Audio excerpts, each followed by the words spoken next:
It's the 23-38 Battle Creek Battlejacks taking on the visiting 39-20 Kalamazoo Growlers.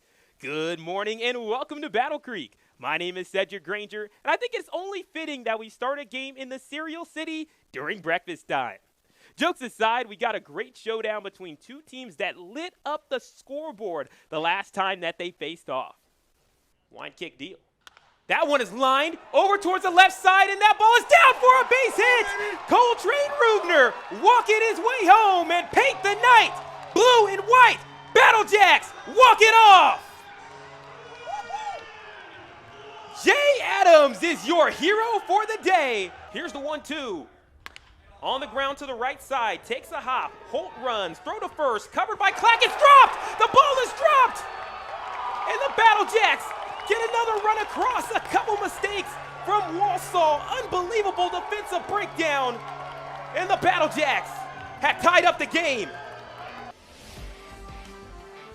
We are off to the races at Homer Stryker Field. Pitt Spitters up 5-4 over the Growlers. Berglund still on the mound here for Traverse City, looking to stave off Kalamazoo. He struck him out 2 times in a row to retire the side in the second inning. So we have Anthony, Stefan, Banks, Tolley, Will Furness, the heart of the order, the 4-5-6. Due up in the frame for Kalamazoo as Stefan turns on the first one. Line drive to right field. That's down for a base hit. Stefan going for extra bases. Race to the second base bag. The throw is not in time.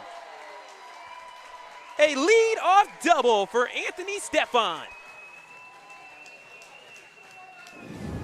This game has been electric. 2 polar opposite games yesterday. It was all about the low-scoring pitchers duel where offense came at a premium. So far in this game, we have seen hit after hit after hit to the tune of a combined 14 hits between Traverse City and Kalamazoo.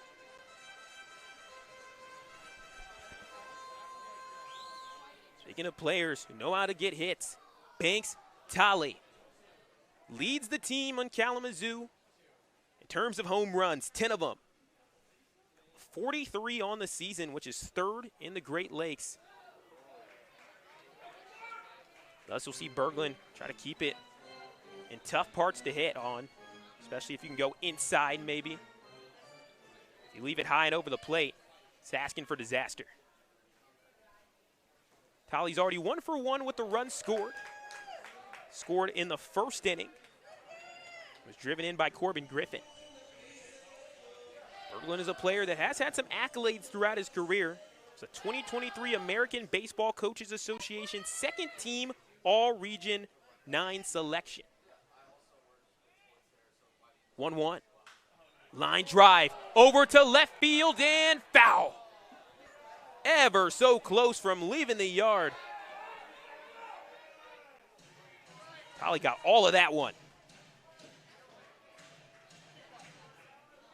Gotten to see a lot of his home runs up close and personal throughout this season. And doing impressive things like sending them out of the ballpark at MCCU Field. Very tough ballpark to get home runs, such a degree that in 2022, the home team at that ballpark, the Battlejacks, only had 4 home runs all season, and Tolley, he had 2 just in his 12 games over there. Stefan in scoring position for Kalamazoo. 2-2 home from Berglund. Chopped foul to stay alive. Kalamazoo trying to do something that doesn't happen very often in the Northwoods League playoffs. Since the current format started in 2019, teams that lost in Game 1 are 3-9 in Game 2. Berglund steps off.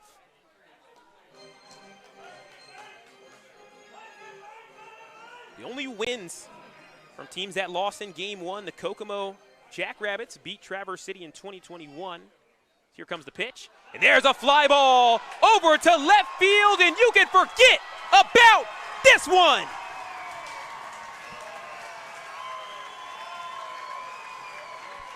How How about 11 home runs on the season for Banks Tolly? Another lead change at Homer Stryker Field. That's the advantage, the difference between Homer Stryker and Turtle Creek Stadium. The field dimensions. When it comes to left field, only 291 feet away on the short porch, and Tolly, he's been sending them out of the park all season long. Once again, his 11th bomb of the season.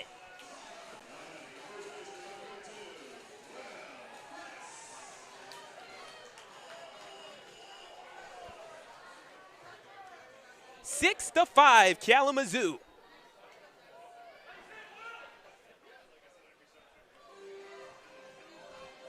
Speaking of home runs, you have Will Furness, a player that's already picked up a home run in this series.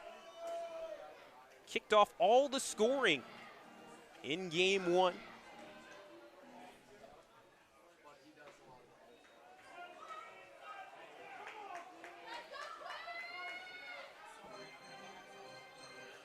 Furness reached on a walk the last time he was up as Berglund looking for a bounce back.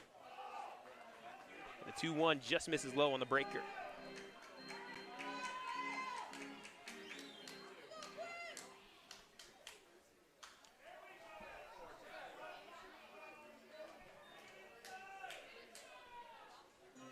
Furness's father, Eddie, played baseball at LSU and was inducted into the College Football Hall of Fame, or College Baseball Hall of Fame, rather, in 2010. 3-2. And Furness stays alive. So the goal for guys like Furness, as well as Corbin Griffin, according to PxP, they've had to face the shift quite a bit. And that has turned into a lesson learned for Furness, and this time able to force a walk, his second one of the day.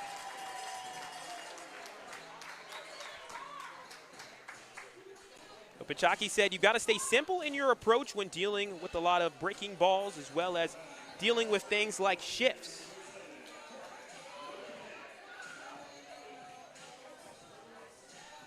And with there being a lot of rain before this game, Will Furness got to take a lot of time to look at film. That became more of an emphasis.